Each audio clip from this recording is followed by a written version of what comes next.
All right, we are recording. So chapter 16 total, chapter 3 of Empire Strikes Back.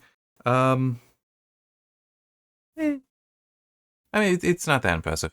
Um, and I'm probably going to be able to rant on 1 or 2 points, but anyway. Um, so yeah, one thing to mention, I don't think I really talked about it in the previous chapters, but they were definitely setting up the whole Han being in love with Leia. This, definitely they were also setting up Leia being in love with Han, which, it's kind of early, considering, if you know the movie, which I think most people would, um, it does. It's definitely confirmed at the end that they love each other. So it seems a little odd that they need to set up this early. But is also, I guess it does make sense because these two have a naturally combative relationship between them. Like they're constantly arguing. So it does make some sense that they actually do need to set both up early so that you can see that simmering essentially between them because they are constantly sparring with each other. So yeah, I guess it does make some sense. But it is just one of those. I think the main reason why I have a criticism here is it's basically just stating that there are feelings here as opposed to showing them being revealed over time. Where you're starting low and then building up, whereas it's like more medium and it's going to be building up. But it is, as I just said, there. And yes, I also realize it's a sequel, but it still is the whole they naturally spar with each other. That's just how their personalities work. So it does make sense that you actually do start at the medium because it's going to be like simmering, just back and forth with that, seeing who wins what battles, who wages what fights in what battles as well, to then get to the end. Um, that one I will rant on probably, so I'll leave that for a moment. Oh yeah, I did like so. This does have okay.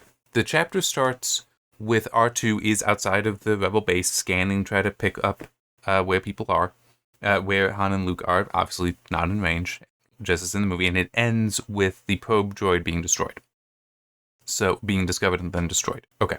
Which, by the way, it also kills some rebels that had first spotted. Then Han and Chewie go out, and then it's destroyed.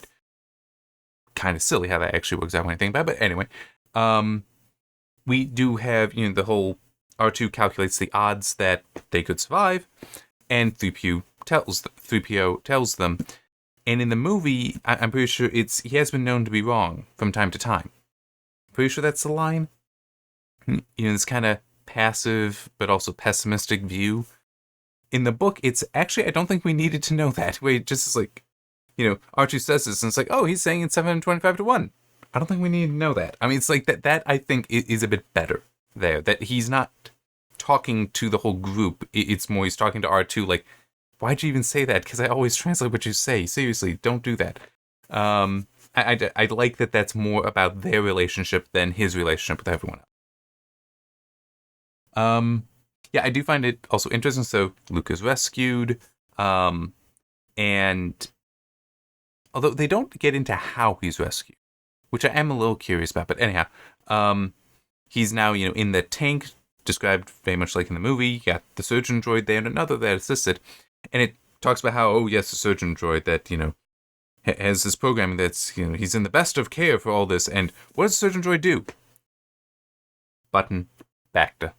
That's it. He'll be fine now. Seriously? You're talking up this surgeon droid, and he hits a button, so Bacta comes on him, which Bacta is this substance, I don't really know much more about it than that, in Star Wars that heals. I think Han could have done this. In fact, Han probably could, because, started by with the previous book, he is a survivor. He would be familiar with Bacta, and if he had any, would have applied it to Luke and probably would have done so correctly. I don't think he needs searching. Especially because, Luke is floating in the tank, and what does he do? He just hits button and it, falls down from the top. Why are you here? One thing I find interesting, it describes the Bacta being red. I'm pretty sure most depictions I've seen in video games, at least, I don't know if it's truly been represented in the movies. It might be kinda sorta in Empire Strikes Back. I'm not certain. I'd have to look at that again. But usually I see it as a blue, like in video games and such, not red. Whatever. It also is also interesting that prior to that being applied, or was it during? Anyway, the breathing mask that Luke has on also has a microphone there, and he's rambling at first. But then it's like once he relaxes from the Bacta getting on him, then he becomes coherent. He becomes lucid again. And just when he's rambling, he's basically talking about how Yoda last, only hope, things like that. So now everyone is semi-aware of Luke's vision of Kenobi. It's like sort of whatever. I'm not sure if that's really necessary. I do think it's interesting though that there's a mic there, but that's not in the movie. You don't have any rambling there. He is just mute in the tank, which is fine. So it's basically why is it one way or the other, and then why is it different would be my question concerning that. But it's minor. One thing it does describe a little bit how Bacta works, because it says that once he's out of the tank and he's on that bed there, and then everybody comes in to see him, that the Bacta is like on his face still repairing it. I don't remember the exact word, but it almost making it sound like the Bacta impersonates your flesh, just takes its form until, I assume until your body heals, and then it's just decays away then. But I do find it a little funny that he even says in there, oh yeah, the scars will be gone in a few days, Leia says. It's like, this scene with the Wampa hitting me in the face, the reason given for that is Mark Hamill got in a motorcycle accident, was it? And actually had scars on his face from that. So they needed an in-universe explanation for why his face is beat up, and that was the Wampa. So it's kind of funny. It's like in the book they're saying, no, the scars will be gone. Okay, so coming back to the point I know I could end up ranting on. And it is also a problem in the movie. I'm just not sure if I ever thought about it for the movie. And when reading a book, it is a bit clearer. Then I'll try to come back to the whole, how did they get him back to the base? But anyway, in both, it's the whole, well, the snow speeders will be ready in the morning to go out and search, because they'll be able to go much faster, have all the technology on them, and blah, blah, blah. They have spaceships. Like, I mean, they have X-Wings at minimum there, because we see them later during the evacuation. They have the Falcon. The Millennium Falcon is there, although it's being repaired. Why it's being repaired is not explained, by the way. It's just they are repairing it. It's like there's no explanation for why it is in need. Is this normal maintenance, or is it that it's actually suffered damage? If so, how has that damage occurred? There's also the transport ships that are used. That we do see during their evacuation, but it's also that's how they got there. Why aren't they being used? Because they shouldn't be bothered by the temperature. They might be bothered by some of the wind, but it's like, even if it has to go really high up, if it has sensors on there, which you'd think they would, I mean, maybe not an X-Wing, but the freighters should, the transport ships should, and even if not, you still have, they're going to have radios on them, and you have equipment at the base that maybe you can fashion on the outside and then put it up and start scanning large areas. But even just radio is enough, because Han does have with him, and Luke should, but he was stupid. I went through all that in the previous video. They have communicators on them. So if you had something up higher, that now you're not having to go through a storm, but just up through the storm, that might be easier for that signal. Or it could even be you're up there and you're just broadcasting a very powerful signal, because it's a ship, it's going to have more power. Just doing that and be like, let us know, do something so we know where you are. So it could be start broadcasting something, some sort of emergency signal or whatever. So it's like we know where to find you and then can come down. So many things that could be done there, but it's like not using them. I mean, it and this does annoy me, because it is one of those things that I do definitely with my science fiction. I try to use my resources. Like if you, it would be months old now. One of the videos that I did at the start of this channel was talking about, was a presentation I gave concerning science fiction, and how an important aspect of science fiction, in my opinion, is thinking within the box, because you do need explanations for everything, right? That is part of what discerns science fiction from fantasy. In that in fantasy, you can have magic and it's just never really explained, which is Star Wars is science fantasy. In fact, it even says, yeah, remains one of the greatest science fantasy sagas ever told. Yes, it's science fantasy, not science fiction. So it just has like science fiction-esque stuff around it. I mean, it's, like what you see there, but I mean, the Force is magic, and a lot of things just go unexplained. But anyway, you do operate within a box in science fiction because you can't, if you just start reaching out and punching a hole through the box, then it ceases to be meaningful. The rules that you've laid out, if you're constantly violating them, then there's no rules anymore, which that also means it makes it very hard to follow and for people to understand what's going on because it's like, well, nothing matters. It's kind of the whole thing with, in various stories, once you have a means of resurrecting the dead, then death is meaningless kind of thing. You remove the stakes. Once you have the means to violate any law of physics, any rule, any resource available to you or not available to you, it ceases to matter. So, yeah. You have these other resources there, so it does bother me that they're not using them. Because it's like, they need to be there. It is not possible for them to have gotten to Hoth without speeders. Well, sorry, with only the speeders. Sorry, they could not have gotten there with only the speeders. They could not have gotten there with only the Falcon. They have to have larger ships. They should also have X-wings or at least other single pilot craft, single crew member craft like that. Attack craft. I'm sorry, I'm completely blanking on what the correct term is there. And they call them snub fighters, and I'm not really familiar with that term, so I don't really want to use it that much. But that's what they refer to them as. And it's like, okay. They have to have these. Why are they not using them? And that does bother me. I'm saying, why are you so like? No, it has to be the snow speeders.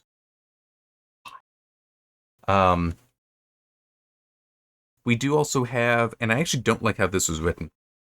We do also have on the Executors, or the Super Star Destroyer, which is just described here as the Imperial Star Destroyer, and it's much longer. And it's like, they're all Imperial Star Destroyers?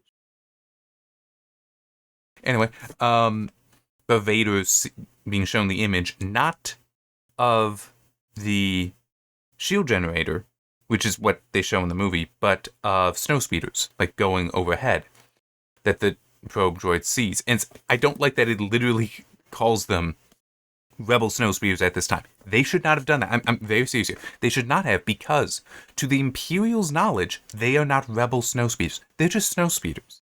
Vader is making a leap to say that that's where the Rebels are. Here, let me actually see if I can find it so I can get the... It's very near the end. Yeah, but Vader was no longer listening to the captain, because it was the captain who brought over the report and the pictures.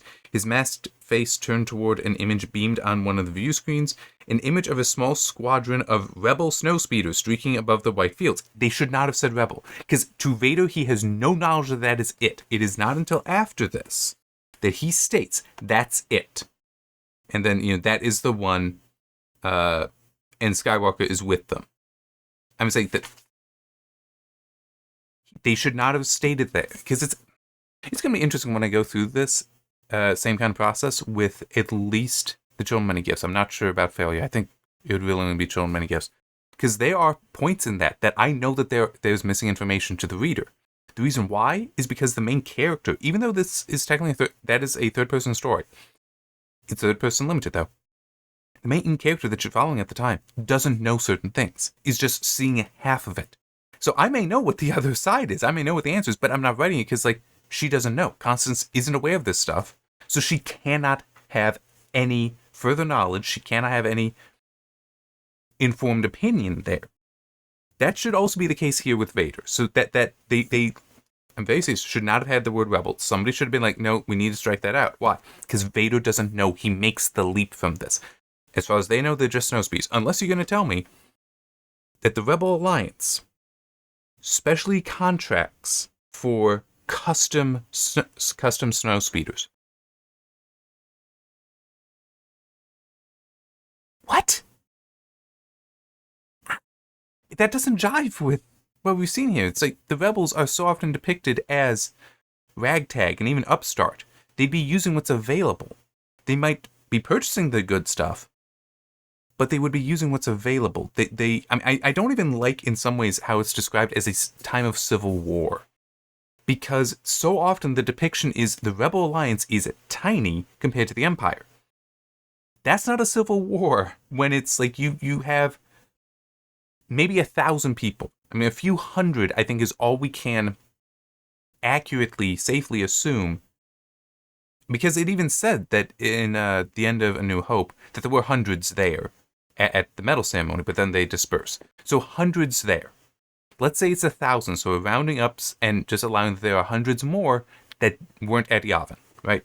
And we're ignoring those that may or may not have been killed. It's like, we're doing that, right? So 1,000. Some of the Star Destroyers, I think, are capable of having 1,000 soldiers on them.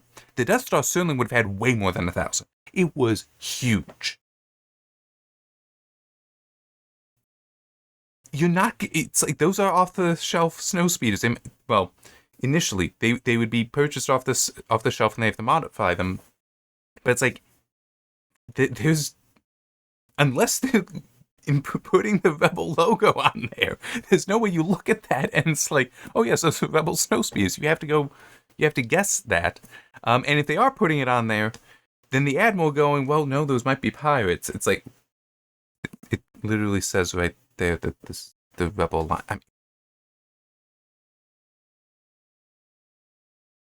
yeah. As I said, I could go on a rant on this. And crap, there was something else. There's another point connected to this. Oh, that's right. How did they get Luke and Han back? Mainly Luke, because Luke is in danger, is in medical danger. Han technically isn't. It's not explained there. I mean, it does state that the snowspeeder that Zev is piloting, he's the one that finds them, he's traveling alone. It can only take 2. So in theory, you could take Luke, put it in there, and he rush back. Technically, that's not necessarily the best idea. Because isn't it the case that if somebody is suffering from hypothermia, which Luke should be, that if you suddenly warm them up, it can actually throw them into a shock that can kill them? I'm pretty sure that's the case. So it's like you would need a separate craft to come out there, but we've also only established that snow speeders are available. So they just kind of jump to, oh, now he's back. Which is fine, but is also the whole, okay, how? It can even just be some throwaway thing, like a modified medical speeder has been dispatched and brought him in. Or saying that, they just threw Luke in the back seat of Zev's snowspeeder, and another's going to come and pick up Han later. So that Zev rushes. That's very easy to do. That's in like 1 or 2 sentences, but it's not there, and it does bother me because it's like, this is actually important.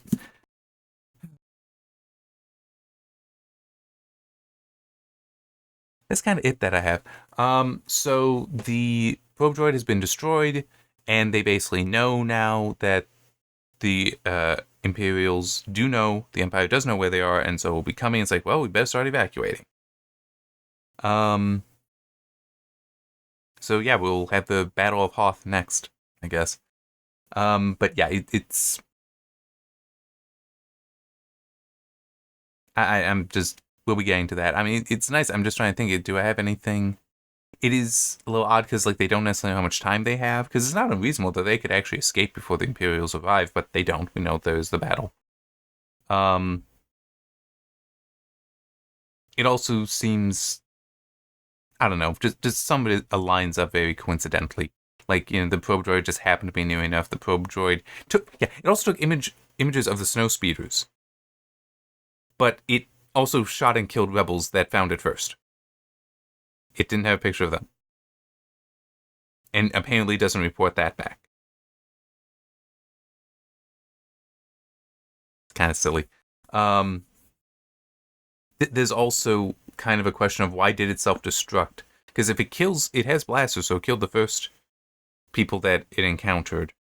Just randomly, by the way. It's not even clear why. It's not like they shot at it first. It's like, oh, people die. and then like with Han and Chewie, it misses, and then they shoot it twice, and the second time it blows up, and it's the whole, well, it was probably a self-destruct. It's like, shouldn't it have, like, once it saw the first people, been like, okay, boom. I mean, I know it just seemed odd how it went from very aggressive, like no explanation aggression, to suddenly, oh, you hit me once, I'm gonna blow up now. It's just weird. Chapter 4 will be next, which will likely be the battle. Hey, I just am curious because there might be multiple phases to the Battle of Hoth. Oh, it is a very short chapter.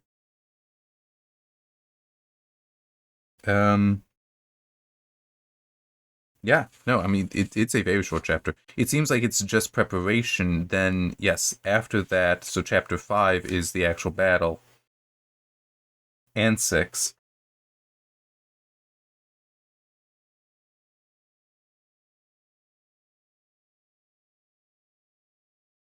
Yeah, 7 looks to be just the aftermath. So, anyway, I don't know. I just felt like looking at it so we have a sense of it.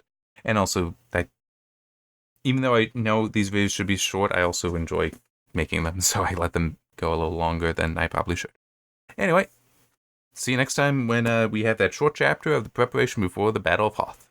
Should be fun.